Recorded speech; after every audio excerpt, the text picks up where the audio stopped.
அனைத்து வளங்களையும் பெற்ற திருச்சி மாவட்டம் இன்று திமுகவின் உட்கட்சி பூசலாலும் அளவில்லா ஊழலாலும் சிதைந்திருக்கிறது. அதற்கு இந்த ஒரு நிகழ்வு உதாரணம். சமீபத்தில் நகராட்சி நிர்வாகம் மற்றும் குடிநீர் வழங்கல் துறையில் உதவி பொறியாளர், இளநிலை பொறியாளர், துப்புரவு ஆய்வாளர் உள்ளிட்ட 2538 பணியிடங்கள் நிரப்பப்பட்டது. இதில் ஒவ்வொரு பதவிக்கும் ரூபாய் 25 லட்சம் முதல் ரூபாய் 35 லட்சம் வரை லஞ்சம் வசூலிக்கப்பட்டதில் 888 கோடி ரூபாய் ஊழல் நடைபெற்றிருப்பதாக அமலாக்கத்துறையின் சோதனையில் தெரிய வந்துள்ளது. நகராட்சிகளில் இப்படியான அவலம் நடக்கிறது என்றால், இன்னொரு புறம் அரசு பள்ளிகளில் அளவில்லாமல் அவலங்கள் நடக்கிறது. அரசு பள்ளிகள் வறுமையின் அடையாளம் இல்லை, பெருமையின் அடையாளம் என்று வசனம் பேசிய அமைச்சரின் சொந்த மாவட்டத்திலேயே மாணவர்கள் வகுப்பறை இல்லாமல் மரத்தடியில் அமர்ந்து படிக்கிறார்கள். சொல்லப்போனால் திருச்சி மட்டுமல்ல, தமிழகம் முழுவதுமே இதே நிலைதான் இருக்கிறது. அரசு மேல்நிலைப் பள்ளியில் மேற்கூரை பெயர்ந்து விழுந்ததில் மாணவர் படுகாயமடைந்தார். கழிவறை தடுப்புச் சுவர் இடிந்து விழுந்ததில் 3 மாணவர்கள் நிகழ்விடத்திலேயே உயிரிழந்தனர். ஊராட்சி ஒன்றிய நடுநிலைப் பள்ளியில் வகுப்பறையின் மேற்கூரை இடிந்து விழுந்து மாணவர்கள் 4 பேர் படுகாயமடைந்தனர்.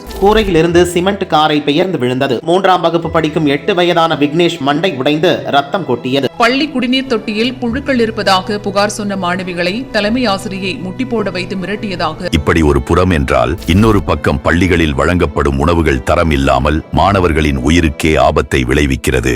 எங்களுக்கு இந்த சாப்பாடே வேணாம், டெய்லி புழு பூச்சி இருக்கு, நாங்க எப்பயுமே எடுத்து போட்டு தான் சாப்பிடுறோம். பள்ளி சிறுவர்களுக்கு வழங்கும் சத்துணவு முட்டைகள் அழுகிய நிலையில் வருவதாக. திருச்சியில் பள்ளியில் உணவு சாப்பிட்ட 33 மாணவர்களுக்கு வாந்தி, வயிற்றுப்போக்கு மற்றும் மயக்கம் ஏற்பட்டது. பள்ளி விழுந்த காலை உணவு சாப்பிட்ட அரசு பள்ளி மாணவர்கள் 50க்கும் மேற்பட்டோர் வாந்தி, மயக்கமடைந்தனர். உணவு சாப்பிட்ட 60 மாணவிகளுக்கு வாந்தி, மயக்கம் ஏற்பட்டது. பள்ளி கல்வித்துறையில் கவனம் செலுத்துவதை விட்டுவிட்டு முழுக்க உதயநிதி ரசிகர் மன்ற தலைவராகவே செயல்பட்டு வருகிறார் இந்த அமைச்சர். மழையால் விவசாய நிலங்கள் பாதிக்கப்படுவது, மூட்டைக்கு 40 ரூபாய் லஞ்சம் வாங்குவது, நெல் கொள்முதல் செய்வதில் தாமதம் ஏற்படுத்துவது, சேமிப்பு கிடங்குகள் இல்லாமல் மூட்டைகளில் நெல் முளைப்பது, மேட்டூர் அணை நீர் திறப்புக்கு முன் மந்தமாக நடைபெறும் சுத்திகரிப்பு பணிகள், இவைகளெல்லாம் வருடா வருடம் திருச்சி மாவட்ட விவசாயிகள் சந்திக்கும் பிரச்சனைகள். இது மட்டுமில்லாமல் தற்போது உரங்கள் தட்டுப்பாடும் தலை தூக்கியிருக்கிறது.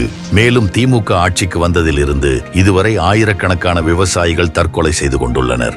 காவிரி ஆற்றுப்படுகையில் நடைபெறும் மணல் கொள்ளைகள் பற்றி விவசாயிகள் பலமுறை புகார்கள் அளித்தும் இந்த அரசு கண்டுகொள்ளாமல் இருக்கிறது. விவசாயிகள் மீது காவிரி அன்பு காட்டினாலும் திமுக ஆட்சியாளர்கள் கருணை காட்டுவதில்லை. திமுக ஆட்சி இதோட ஒளிஞ்சிட்டா நல்லா இருக்கும், எல்லா விவசாயியும் நல்லா இருப்பாங்க. திமுக ஆட்சி பொறுப்புக்கு வந்த பின் தமிழகம் முழுவதும் பெண்களுக்கு எதிரான குற்றங்கள் பெருகிக் கொண்டிருக்கிறது.